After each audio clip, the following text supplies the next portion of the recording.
Welcome to the final part of this question. So in part D, we're told that a coach load of 77 customers arrived at Harry's Hotel, and of these 77 customers, 40 have booked a room and breakfast, 37 have booked a room and no breakfast, and we're asked to estimate how many of these 77 customers will book dinner. So here, the examiner, the writer of this question is really quite clever. Clever in the sense of they're linking conditional probability in a very concrete term, in a rich problemized context, and they're asking us, they're interrogating, do we understand what it is that we're doing? So really a very good question here, and we don't see many questions that are like this. So notice another feature of this question is that it is scaffolded.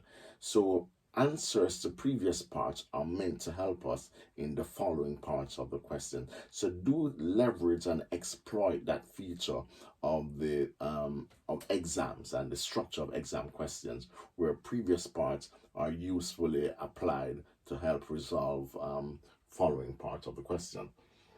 So, as I mentioned before, the probability of booking dinner, given that you booked a room and breakfast, was 0.45, and the probability of booking dinner, given that you booked a room but did not book breakfast, is 0.4054, which works out to be 15/37.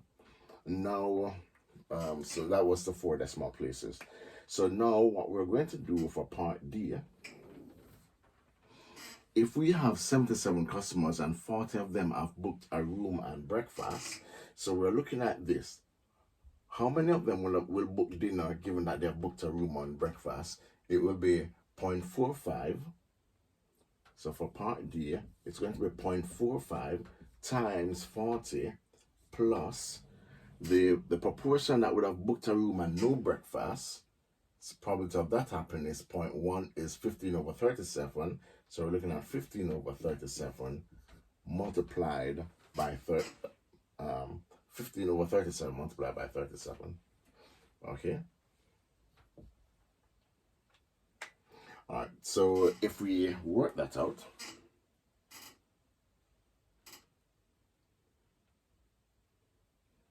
we will have 40 times 0.45 plus 15 is equal to 33. So that's the estimated number of customers who are likely to book dinner, given that they have booked a room and breakfast, or that they have booked a room but not breakfast. All right then. So I hope that was helpful just in consolidating a lot of the techniques and the skills that we've been practicing. And I think that should conclude our review of conditional probability, and we'll now move on to the next topic.